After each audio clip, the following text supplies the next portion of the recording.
From the letters of David Brainerd to his brother John, then a student at Yale College, New Haven, Conamique, April 30th, 1741. Brother, I should tell you I long to see you, but that my own experience has taught me there is no happiness and plenary satisfaction to be enjoyed in earthly friends, though ever so near and dear, or in any enjoyment that is not in God himself. Therefore, if the God of all grace would be pleased graciously to afford us each his presence and grace, that we may perform the work and endure the trials he calls us to, in a most distressing, tiresome wilderness, until we arrive at our journey's end, the local distance at which we are held from each other at the present is a matter of no great importance or moment to either of us. But alas, the presence of God is what I lack. I live in a most lonely, melancholy desert, about 18 miles from Albany, for it was not thought best that I should go to the Delaware River, as I believe I hinted to you in a letter from New York. I board with a poor Scotchman. His wife can talk scarce any English. My diet consists mostly of hasty pudding, boiled corn, and bread baked in the ashes, and sometimes a little meat and butter. My lodging is a little heap of straw laid upon some boards, a little way from the ground, for it is a log room without any floor that I lodge in. My work is exceeding hard and difficult. I travel on foot 1.5 miles, the worst of ways, almost daily and back again, for I live so far from my Indians. I have not seen an English person this month. These and many other circumstances as uncomfortable attend me, and yet my spiritual conflicts and distresses so far exceed all these, that I scarce think of them, or hardly mind but that I am entertained in the most sumptuous manner. The Lord grant that I may learn to endure hardness as a good soldier of Jesus Christ. As to my success here, I cannot say much as yet. The Indians seem generally kind and well disposed towards me, and are mostly very attentive to my instructions and seem willing to be taught further. 2 or 3, I hope, are under some convictions, but there seems to be little of the special working of the divine Spirit among them yet, which gives me many a heart-sinking hour. Sometimes I hope God has abundant blessings in store for them and me. Other times I am so overwhelmed with distress that I cannot see how his dealings with me are consistent with covenant love and faithfulness. And I say, surely his tender mercies are clean gone forever. But however, I see I needed all this chastisement already. It is good for me that I've endured these trials and have hitherto little or no apparent success. Do not be discouraged by my distress, as I was under great distress at Mr. Pomeroy's when I saw you last. But God has been with me of a truth since that. He helped me sometimes sweetly at Long Island and elsewhere. Always remember that we must, through much tribulation, enter into God's eternal kingdom of rest and peace. The righteous are scarcely saved. It is an infinite wonder that we have well-grounded hopes of being saved at all. For my part, I feel the most vile of any creature living, and I am sure sometimes there is not such another existing on this side of hell. Now all you can do for me is to pray incessantly that God would make me humble, wholly resigned, and heavenly minded by all my trials. Be strong in the Lord and in the power of his might. Let us run, wrestle, and fight that we may win the prize and obtain that complete happiness to be holy as God is holy. So wishing and praying that you may advance in learning and grace and be fit for special service for God. I remain your affectionate brother, David Brainerd. Letter number 2 to his brother John at Yale College, New Haven, Conamique, December 27, 1743. Dear brother, I long to see you and know how you fare in your journey through a world of inexpressible sorrow, where we are compassed about with vanity, confusion, and vexation of spirit. I am weary of life, I think, more than I ever was. The whole world appears to me like a huge vacuum, a vast empty space whence nothing desirable, or at least satisfactory, can possibly be derived. And I long daily to die more and more to it, even though I obtain not that comfort from spiritual things which I earnestly desire.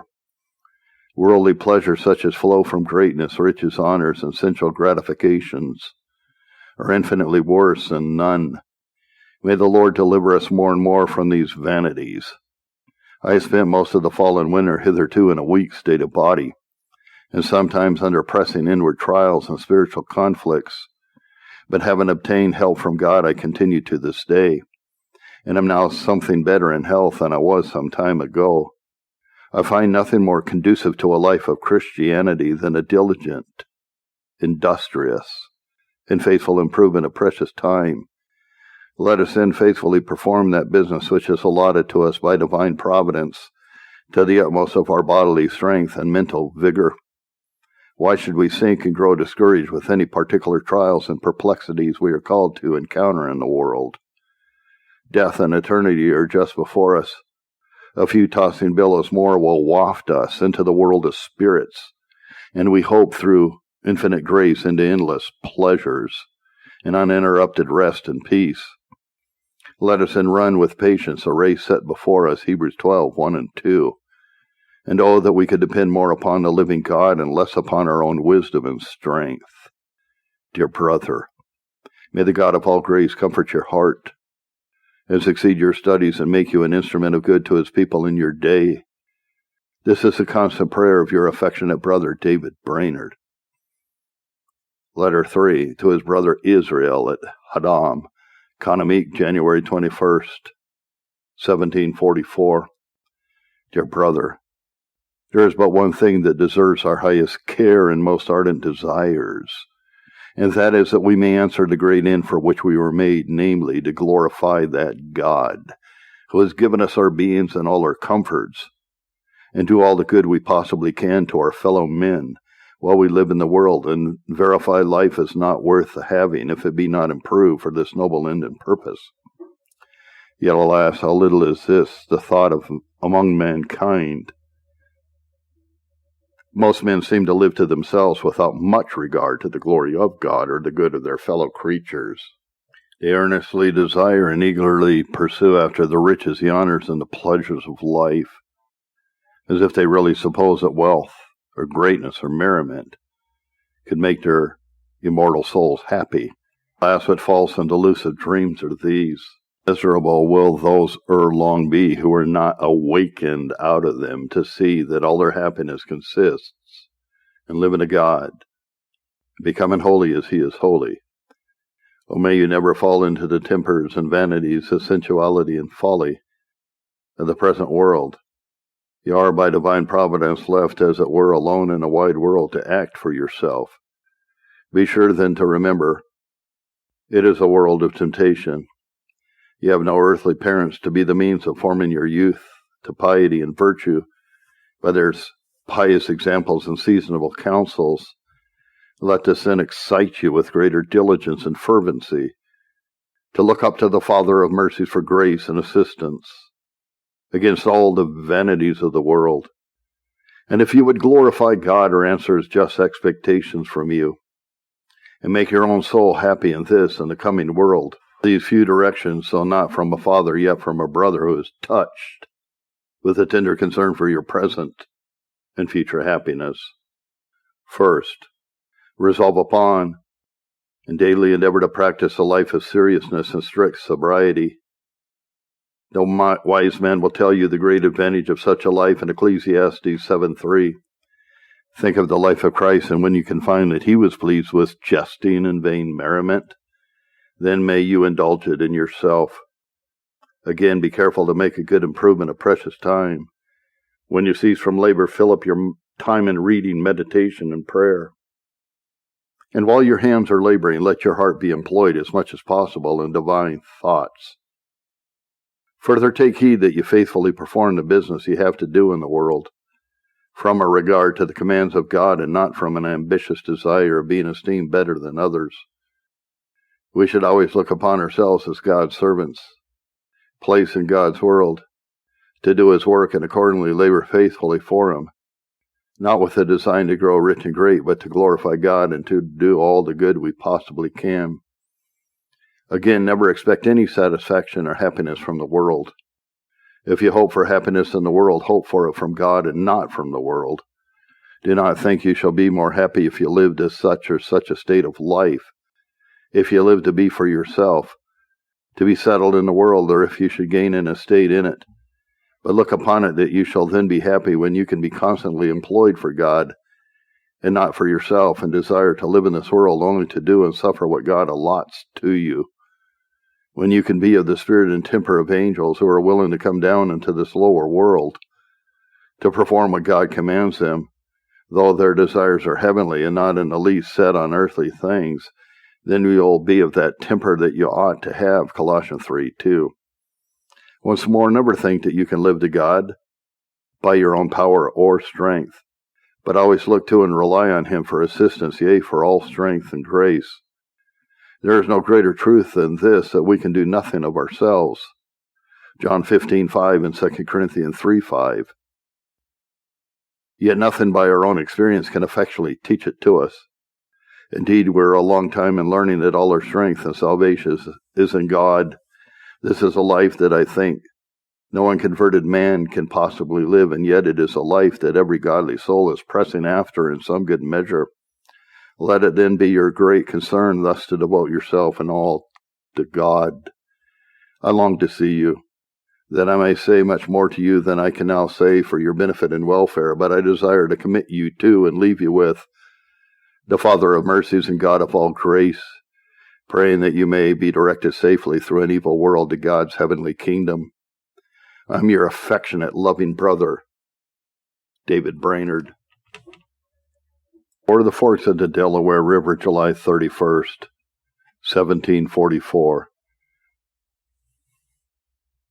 So, friend, certainly the greatest and noblest pleasure of intelligent creatures must result from their acquaintance with the blessed God, and with their own rational and immortal souls.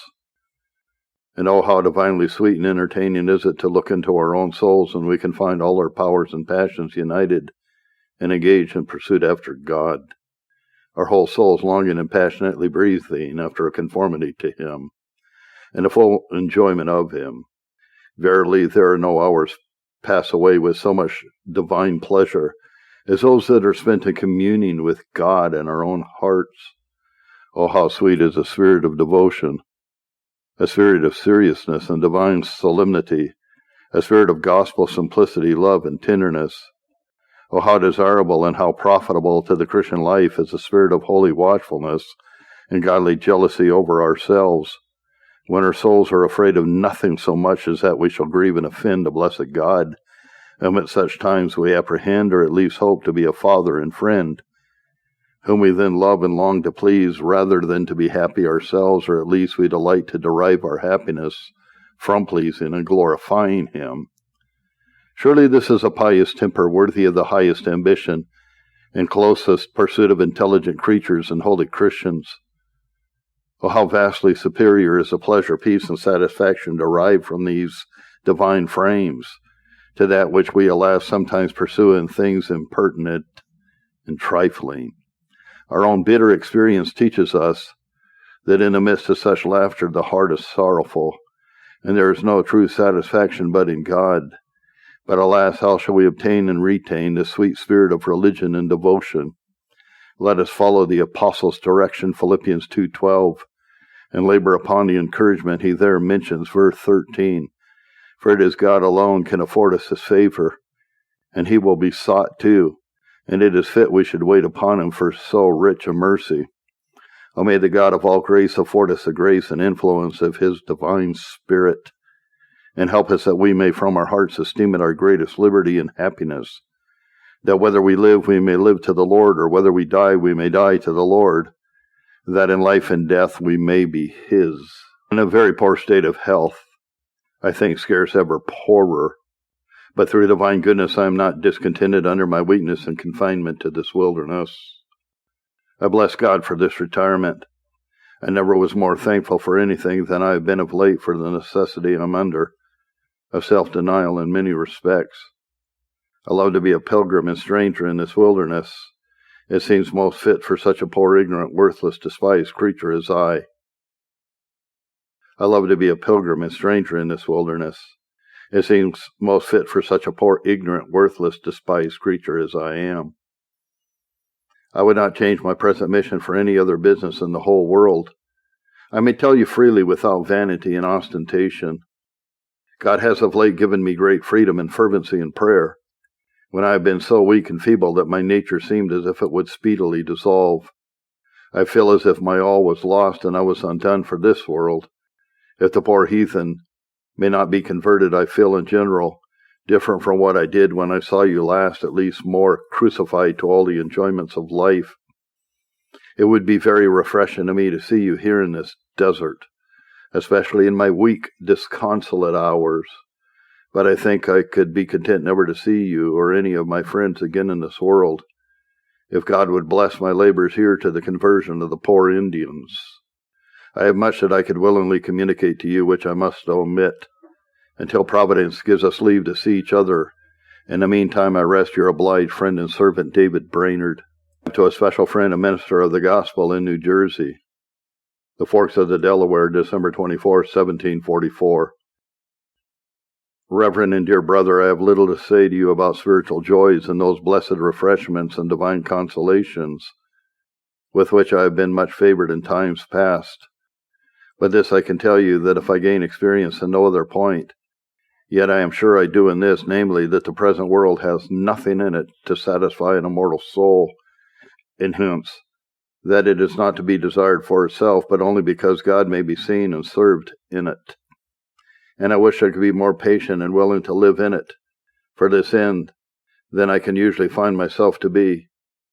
It is no virtue, I know, to desire death, only to be freed from the miseries of life, but I want that divine hope which you observed when I saw you last, sinews of vital religion.